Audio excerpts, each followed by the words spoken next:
या देवी सौभाग्यम आरोग्यम देहि में परम सुखम रूपम देहि जयम देहि यशो देहि दुषो जयी। जय माँ दुर्गे, जय माँ भवानी। गुप्त नवरात्रि के 5वें दिन माँ छिन्नमस्ता की पूजा की जाती है। छिन्नमस्ता की पूजा विधि इस प्रकार से है कि आप अगर माँ छिन्नमस्ता की आपके पास धातु की प्रतिमा है तो आप उन्हें गंगा जल से, फिर उसके बाद पंचामृत और साफ जल से स्नान करवाएं।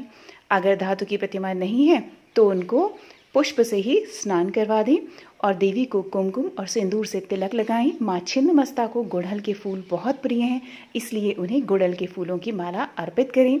अगर माला अर्पित न कर सकें तो गुड़हल का पुष्प उनको अर्पित कर दें। इसके बाद माता को लौंग, इलायची, बतासा, नारियल, मिठाई और फल का भोग लगाएं अपनी सामर्थ्यानुसार। पूजा का समापन व्रत कथा से और उसके बाद आरती करके करें। कन्या पूजन का भी विधान है। अगर आप कन्या पूजन कर सकते हैं तो अच्छी बात है, नहीं तो आप गाय को खिला सकते हैं उसको।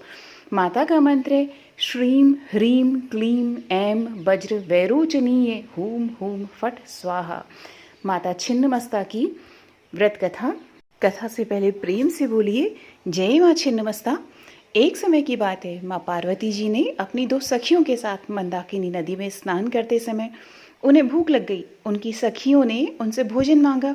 माँ पार्वती ने उन्हें कुछ देर प्रतीक्षा करने को कहा, लेकिन उनकी भूख बढ़ती ही जा रही थी। माँ पार्वती से अपनी सखियों की भूख देखी नहीं गई। उन्होंने अपनी खड्ग से अपना सर काट दिया। उनके सर से रक्त की 3 धाराएं निकली। 2 धाराओं को उनकी दोनों सखियों ने अपनी प्यास उससे बुझाई और तीसरी धारा से स्वयं माँ की प्यास बुझी।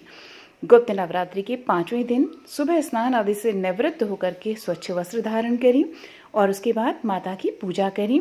धार्मिक शास्त्रों के अनुसार माँ छिन्नमस्ता का स्वरूप अत्यंत भयानक है। उनका सर कटा हुआ है और उनके एक हाथ में अपना ही कटा हुआ सर है, दूसरे हाथ में वे खड्ग धारण करती हैं।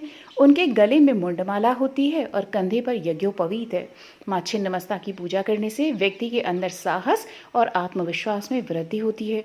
उनकी कृपा से व्यक्ति के सभी भय दूर होते हैं और वह गुप्त शत्रुओं का नाश करती हैं और अपने लक्ष्यों को प्राप्त करने में मनुष्य जो है इससे सक्षम होता है। माँ छिन्नमस्ता की पूजा करने से इससे किसी भी जातक को जो माता की पूजा करते हैं अकाल मृत्यु का भय उन्हें नहीं रहता है, ऐसी इसकी मान्यता है। माता छिन्नमस्ता की पूजा करने से व्यक्ति को वाणी सिद्धि प्राप्त होती है। इन माता का पूजन मनपूर्वक करने से व्यक्ति को धन, समृद्धि और ऐश्वर्य की भी प्राप्ति होती है। ये माँ दुर्गा का एक उग्र रूप है। माँ छिन्नमस्ता की पूजा करने से साधक की हर प्रकार की मनोकामनाएं पूरी होती हैं।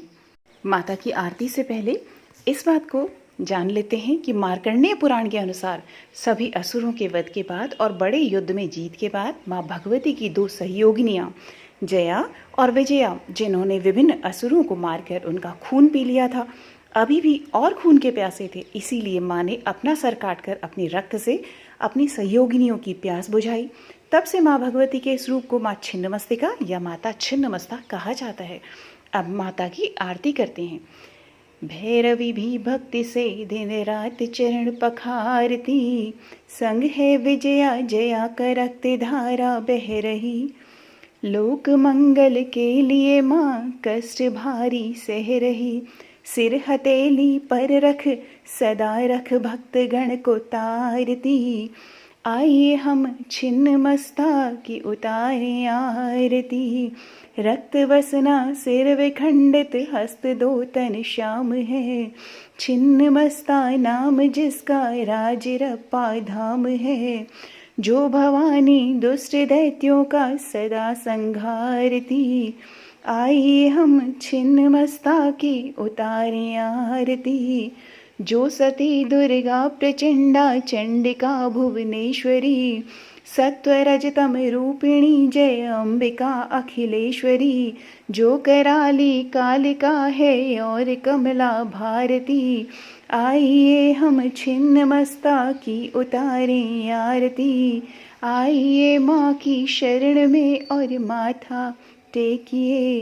दीनता दारिद्र दुख को दूर वन में फेंकिए, भक्त के कल्याण में जननी कहाँ कब हारती। आइए हम छिन्न मस्ता की उतारें आरती। भैरवी भी भक्ति से दिन रात चरण पखारती। संग है विजया जया का रक्त धारा बह रही। आइए हम छिन्न मस्ता की उतारें आरती। तो प्रेम से सभी बोलिए जय माँ छिन्नमस्ता, जय माँ दुर्गे, जय माँ भवानी।